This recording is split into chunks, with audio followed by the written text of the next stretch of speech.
예, 오늘 외국인의 눈 시작하겠습니다. 한 발 빠르게 글로벌 시장을 좀 분석하시고 외국인 투자자들의 투자 방향을 들여다보는 그런 시간인데요. 순살 공업 창업자이시자 전략이사를 맡고 계신 모건 스탠리 출신의 박지훈 에디터 스튜디오에 모셨습니다. 안녕하세요. 안녕하세요. 네, 그 1분기 동안 어쨌든 글로벌 시장에 가장 큰 영향을 준 것은 뭐 미국의 그 금리입니다. 다시 말씀드리면 금리 발작이라고 할 수 있는데요. 달러가 조금 약세로 갈 것으로 생각했던 그 글로벌 IB들이 많았었는데, 근데 사실은 그렇게 약세를 시연하지는 않았어요. 요즘에 들어와서는 조금 약세가 다시 되는 것 같지만, 이게 지금 그 시장의 반응은 어떻습니까? 이런 환율과 금리의 움직임을 보면 외국인들은 어떤 생각을 하고 있습니까? 네, 그 말씀하신 대로 2021년을 이제 새해를 들어서면서 이제 거의 모든 투자 은행이 올해는 그 작년 달러 약세를 계속 이어져서 부양책이 유지되고 또 계속해서 돈이 풀리면서 달러 약세 콜을 했던 상황이었는데요. 그런데 1분기에 금리가 생각보다 빠르게 오르면서 달러도 이제 방향을 틀기 시작했죠. 사실 4월 달이 이게 시즈널리티 상으로 계절성으로 따지면은 이제 원래 돈이 많이 풀리면서 달러가 약세로 전환되는 달인데요. 그 이유로는 주식 배당금, 또 채권 쿠폰, 이제 세금 환급 등으로 이제 그 지갑에 이제 돈이 많이 들어오죠. 그러다 보니까 그 유동성이 이제 좋아서 달러가 보통은 약세라고 보는데요. 특이하게도 이제 골드만삭스가 4월을 시작하자마자 오피셜리 기존의 달러 숏 뷰를 가지고 있었는데 이를 철회했습니다. 그래서 아하. 그만큼 좀 상징적인 것 같고요. 이 기존 뷰는 사실 그 작년 10월에 바이든 정부가 들어설 분위기가 조성이 되니까 이제 또 백신 뉴스도 막 나왔었고 이제 그러면서 달러 숏에 대해서 이제 뷰를 내었던 건데 이번에는 전술적 후퇴라는 제목으로 일단 그 뷰를 좀 철회했고요. 그만큼 미국의 성장세가 생각보다 더 가파르고 또 국채 수익률 상승세도 지속될 것이고 그래서 테이퍼링이 슬슬 준비하기 시작하는 이제 초입이라는 거에 대해서 투자 은행들도 준비하고 있는 것이라는 생각이 듭니다. 저는 지금 골드만삭스가 강달러 전망에 동참했다는 저 새로운 바뀐 뷰를 지금 듣고 네네. 갑자기 어떤 생각이 드냐면 기본적으로 달러는 기축통화고 그다음에 달러가 굉장히 많이 풀려 있지 않습니까? 지금 뭐 이제 허무맹랑하게 많이 풀려 있다고 보는데 그쵸, 그렇다고 본다면 달러가 약세로 가야 되는 것이고 그렇지만 그 달러가 풀린 만큼 또 경기는 리바운드 할 수 있으니까 그게 이제 약간의 상쇄 효과가 좀 있는 듯하게 보이지만 골드만삭스에 있는 임원들이 나중에 재무장관으로도 가고 이런 요직을 차지하는 그런 여러 가지 정치적인 모습을 보면서 저것은 달러의 강세를 유지해야겠다 하는 미국의 약간 정치적인 약간 그 요소도 좀 포함되어 있다라는 생각이 불현듯 지금 들면서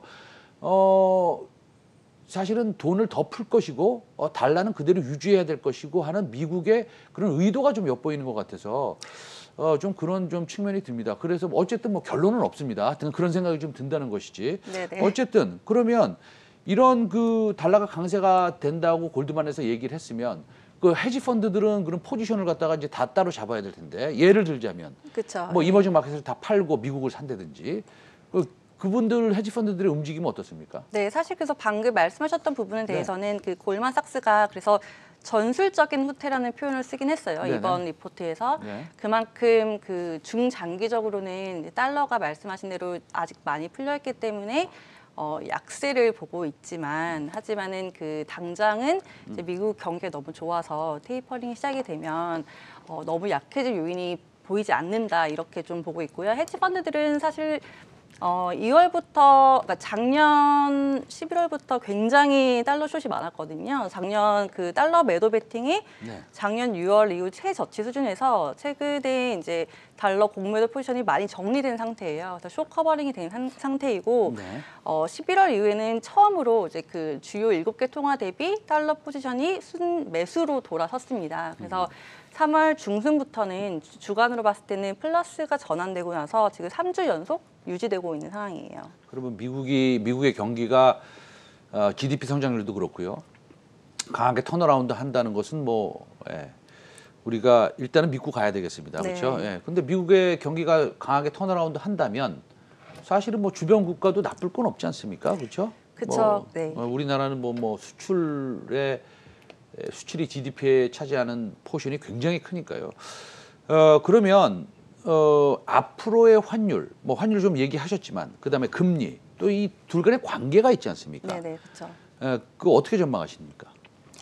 그래서 사실 이제 금리하고 환율은 항상 뭐 뗄래야 뗄 수 없는 관계긴 한데 이제 같이 가겠죠. 왜냐면은 그 테이퍼링에 대한 얘기가 많이 나오면 나올수록 금리가 올라갈 거고, 그러면 달러는 이제 강세로 갈 이제 룸이 많아져 보이는데, 달러가 무작정 강세로 가기보다는 좀 나라별로 달라질 것 같아요.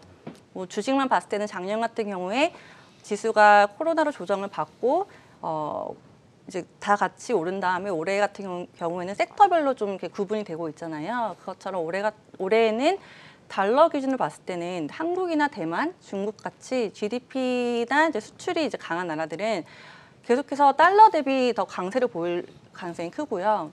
뭐 브라질, 멕시코 이렇게 달러 파이낸싱에 너무 의존해서 재정 적자 리스크가 큰 나라들은 달러 대비해서 그 나라 환율들은 더 약할 지금 리스크가 더 커진 상태입니다. 또 특히 지금 가장 리스크가 큰 나라는 터키인데요. 네네. 터키 같은 경우는 환율이 너무 약해져서 또 이제 인플레이션은 이제 두 자릿수고요. 그런 상황에서 금리 인상까지 해야 되는 상황이기 때문에 지금 그런 이머징 마켓으로까지 리스크가 확산돼서 그게 세계 경제에 좀 어떻게 보면 다시 또 테일 리스크로 작용할 수 있어서 그 부분도 잘 보셔야 되고, 또 한국 개인 투자자분 입장에서는 해외 채권 투자하실 때 좀 유념하시면서 보셔야 될 것 같습니다.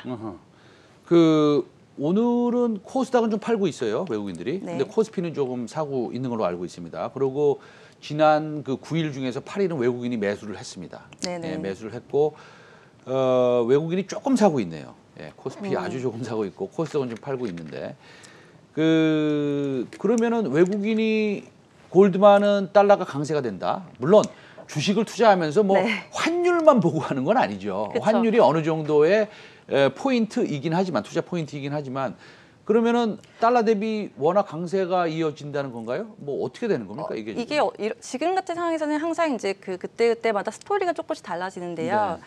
지금 달러 대비해서 이제 달러가 일방적으로 이제 강세가 갈 때가 있고, 뭐 달러 대비해서 원화가 강세를 드라이브 시킬 수가 있는데, 지금 같은 경우에는 외국인들이 한국 그 자산에 대해서 이제 좀 자신감을 가졌다고 생각이 드는 게 주식 시장만 그 인플로가 있는 것이 아니라 지금 채권 시장이 사실 훨씬 더 규모가 크거든요. 그렇죠. 채권 시장 같은 경우에는 작년 8월 기준으로 아마 그 외국인 보유 액수가 사상 최대치를 찍고 나서 연말에 조금 이제 정리를 하고 그 올해 연초부터 1분기에 계속해서 순매수를 해서 20조 원 가량 제가 산 것으로 알고 있는데, 주식은 4월부터 다시 이제 순매수로 전환했고, 네. 채권 같은 경우에는 계속해서 사고 있고, 그래서 한국 이제 원화에 대해서 그 굉장히 좀 긍정적으로 보고 있는 것 같아요. 그렇기 때문에 이렇게 주식 순매수를 전환을 하면은 또 원화 그 달러 원 환율에 또 네. 영향을 미치는 거고요. 이렇게 좀 유기적으로 보시면 될 것 같습니다. 그러니까 달러는 강세가 되는데 원 달러 환율을 보면 우리나라는 더 강세고 그 다음에 네. 주식은 갑자기 지난 9일 동안 보면 계속 사고 있고 채권도 지금 말씀하셨듯이 네. 20조 원 정도 샀고 그러니까, 네. 그럼 우리나라의 경기 상황을 굉장히 좋게 보고 있네요. 그렇죠. 그러니까 달러가 모든 통화 대비해서 약세를 갈 것이란 그 투자은행들의 뷰가 이제 철회된 상태에서는 달러 기준으로 이제 GDP나 이제 수출이 좋은 한국이나 대만, 중국 같은 경우에는 더 환율이 내려올 거고 지금 내려가고 있고요. 이제 방금 말씀드렸던 뭐 브라질, 멕시코, 러시아 이런 국가들은 달러 대비해서는 환율이 올라갈 거고 아하. 절하가 되는 거죠. 알겠습니다. 네. 그 신흥국 통화 예상 변동률 지표인 JP모건 이머징 마켓 지수. 네네네. 이머징 마켓 지수가 그 7월 이후에 가장 낮은 수준을 나타내고 있다고 하는데 이 JP모건 이머징 마켓 지수가 이게 뭔지 설명 좀 해주시고요. 그 다음에 지금 가장 낮은 수준을 나타내고 있다면 어떻게 보면 이걸 위험하다라고 받아들여야 되지만 네네. 가장 낮으니까 지금 사면 되겠다라고 받아들일 수도 있거든요. 그렇죠. 거꾸로. 네네. 네. 어떻게 생각하세요? 일단은 저는 뭐 지금 사야 되는 타이밍이라고는 아직은 조금 어렵다고 판단이 되는 네. 게 이제 네. 예를 들어서 한국이나 대만, 중국도 EM 커런시로 일단 글로벌 기준에서 구분되긴 하는데 이렇게 좀 펀더멘털이 강한 EM 커런시는 매수 쪽으로 보는 게 맞지만은 지금 EM 커런시 바스켓 자체가 지금 인덱스가 많이 빠진 이유는 터키, 러시아, 브라질, 멕시코 이런 지금 재정 적자가 굉장히 리스크가 헤비해지고 또 그 이유가 바로 이제 달러에 대한 의존도가 너무 높은 나라들이잖아요. 그런 나라들에 대한 환율이 너무 절하되면서 바스켓을 다 품고 있는 인덱스가 빠져서 그렇거든요. 그렇기 때문에 아직은 좀 위험하다고 생각이 됩니다. 알겠습니다. 외국인들이 한국 증시 네. 이제 매수하는 거, 채권도 많이 매수하고 그러는데 우리 서학개미들은 또 미국도 많이 사고 있어요. 네, 맞습니다. 사실은 미국 주식 좋아요. 예, 좋습니다. 이런 한국 주식을 사야 된다고 말씀드리고 싶지만 한국도 좋고 미국도 좋습니다. 포트폴리오를 다변화해야 되니까. 네. 네. 미국 증시 투자 이 열풍, 사실 바이든 대통령이 뭐 현금을 갖다가 이제 많이 사실은 주고 네. 하는 부양책이 나왔지 않습니까? 네네. 그런 현금으로 미국 사람들은 또 반은 또 주식을 산다는 얘기도 있고, 물론 그쵸. 우리나라 사람이 이제 미국 가서 서학개미로서 사는 것도 있고, 유동성이 뭐 아주 좋은 것 같아요. 지금 이 상황을 어떻게 보고 계세요? 저는 이 유동성 자체가 좋은 것도 있지만 자산 가치에 대한 기대치나 이제 캐시를 갖고 있는 것보다 어떤 자산 가격에 투자를 해야 되겠다는 이해도가 많이 올라간 것 같아요. 그래서 올바른 투자 문화가 점점점 더 이제 심어지고 있다고 생각이 들고요. 또 지난 3월만 봐도 테슬라가 조정을 많이 받았는데 오히려 서학개미 분들, 그러니까 우리나라 개인 투자자 분들은 오히려 더 많이 담는 모습을 보여주셨고요. 그다음에 저는 되게 놀랐던 게 두 번째로 많이 담으신 종목이 몬트리올 은행을 담으셨더라고요. 네. 네, 근데 몬트리올 은행이 물론 캐나다에서 네 번째로 큰 은행이니까 굉장히 큰 은행이지만 그 이유 자체가 뭐 금리가 올라서 은행주를 샀다 그런 거로 이제 해석도 되지만 네. FNGU라고 이제 팡 종목들 페이스북, 애플, 네네. 넷플릭스 이쪽을 기초 자산으로 하는 ETN이라는 네네. 노트를 발행하는 은행이에요. 네네. 그래서 은행이 실적이 좋아질 것을 기대해서 금융주와 어떻게 보면 성장주와 같이 녹여져 있는 네네. 종목인 거죠. 그래서 네네. 거기에 이제 굉장히 많이 투자를 하셨더라고요. 네, 그래서 우리 서학개미들은 굉장히 똑똑하십니다. 네, 그래서 그런 걸 저는- 또 어떻게 발견하셨는지. 그래서 네. 가치주와 성장주가 아니고 접목시킨 투자 그게 네. 이제 또 레버리지가 3배가 들어가 있어서 네. 조금 위험할 수는 있지만은 어쨌든 계속해서 투자 문화가 좀 열심히 자리 잡히고 있는 것에 대해서 그것에 대해서는 저는 굉장히 긍정적으로 생각하고 있습니다. 알겠습니다. 오늘 여러 말씀 잘 들었는데요. 어쨌든 네. 우리나라 환율은 그렇게 약해질 것 같지 않다라는 네, 원화 그런 자체는. 느낌 네네. 원하는 그 말씀이 제일 중요한 포인트 같습니다. 오늘 순살 공업 창업자이시고 모간 스탠리 출신의 박지훈 에디터 말씀 잘 들었습니다. 감사합니다. 예.